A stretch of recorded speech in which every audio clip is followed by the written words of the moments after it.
In life, there comes a stage where we start to ask the question, why am I here? Who brought me to this place? Where am I going? And why is my life the way it is?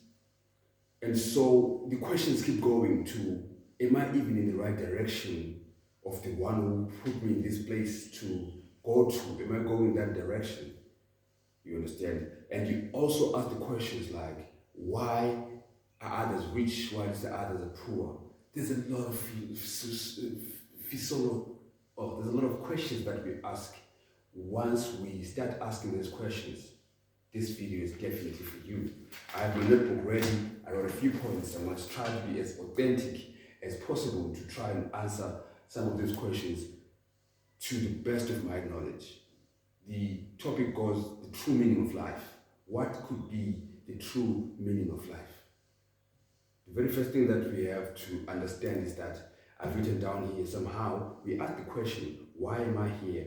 And it bothers you so much that you go around looking for acceptance in circles that you were never meant to be in the first place.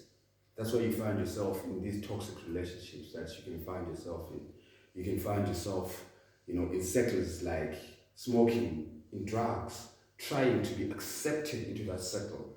For as human beings, we were created with that thing, in Ndebele, that's what we say, to be close to some people, to be in some circles that you can be in. And that becomes the major thing because you don't want to be alone. And so maybe you think that your purpose is to be in a certain circle, whereas it might not completely be the entire case. And so I've written a few points that I'm going to narrate for you right now. The very first thing that we need to do, number one, we need to acknowledge. In order for us to find the true meaning of life, we need to acknowledge the Creator being God. We need to acknowledge that we did not put ourselves in this particular universe where we are in. We did not create ourselves. We did not come from nothing. We came from something. We were created in the image of God, and God created us. This is going to help us once we're going to the next stage. Because once you start to acknowledge that God is the one who created you and God is the one that placed you in this universe, you have the right to go back to God. That is the second point. You have the right to go back to God, to ask Him of which direction you should take. Because if He put you in this particular universe, surely the one who placed you in this universe actually understands and knows why He placed you in this particular universe. And so the first thing is you acknowledge the creatorship of God. And secondly, you go back to the one who created you. And once you go back to the one who created you, you ask Him, what should I be doing in this particular time? And where should I be going? Am I even in the right direction? I'm saying this thing because have you ever been in a situation where no one has told you, nothing has told you, but something in you feels like you are in the wrong place? Something in you is telling you that you are not going the right direction. Something in the energy that you are using in doing the thing that you're trying to do is just too much for you. And you know deep down that you are not where you were supposed to be. And that is why we're saying, look man, your purpose is your purpose, leading us to the third point. The third point goes like this. You have to understand that in as much as God created all of us, God is not limited in resources to give each and every one of us different purposes and different walks of life that can be fulfilling in our lives. So your path is not the next person's path. Your path is not my path. And understanding that is fundamental, leading us to the third point, because once you start to understand that your path is your path and only you can travel it, no one else can travel it for you, you are actually in a space where you actually sit down with yourself to ask what you're supposed to be doing. That leads us to the third point. That is going to lead us to the fourth point. You need to take time to listen to yourself. truly listening to yourself. Just because your uncle is an architect doesn't mean you're supposed to become an architect as well. You see, there's too much noise right around us to the extent that we cannot hear God when He is speaking to us. We cannot hear Him when He's loudly speaking and clearly trying to tell us some things.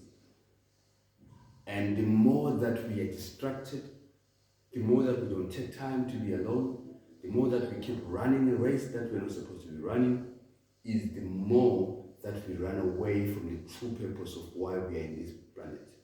And so each and every moment when you are moving too fast, when the noise is just too loud in your head, when there's a certain routine that you're doing to make ends meet, to the extent that you cannot take time to be alone, you need to pause a bit. Especially when the question of, is this how I'm supposed to live, keeps coming. You need to pause and ask yourself, am I in the right direction? But you cannot ask yourself if there's too much noise around you. That is why I'm saying, let's move away the distractions. A cell phone can be a distraction, really. A cell phone is a distraction in a way that it keeps distracting you, it keeps you grounded. You cannot do much, you cannot do anything.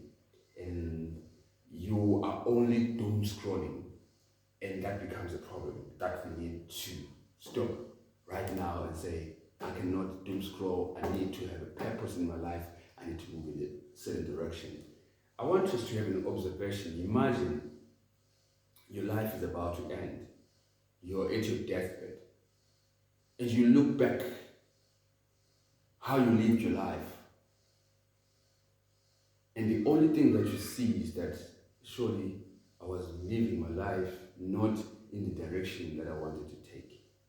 That is not the things that I wanted. Because deep down you know exactly what you need to do. Deep down you know exactly how you need to do it. And deep down you know exactly that God placed you here for a purpose.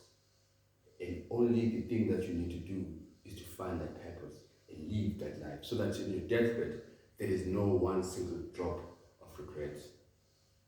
There is no one single drop of regret. And so, that then becomes the last point I want to speak about. If you are truly living in your purpose, if you're truly living in where you're supposed to be, number one, there will be signs that show that you're truly living in that particular life that God wants you to live in. The very first thing is this. You will start to feel a sense of peace. Peace that surpasses understanding. Peace that other people cannot explain.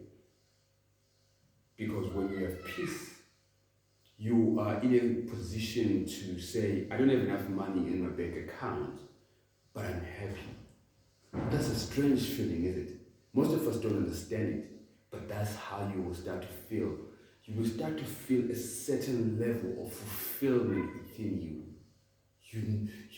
You can't explain the feeling, but you just know that, I'm fulfilled, bro. Like, I have everything I need. I don't desire much. I don't desire anything. I have everything right here with me. You will start to feel that thing. You will start to feel it just like that because you're living in your purpose. You are living where exactly you're supposed to be.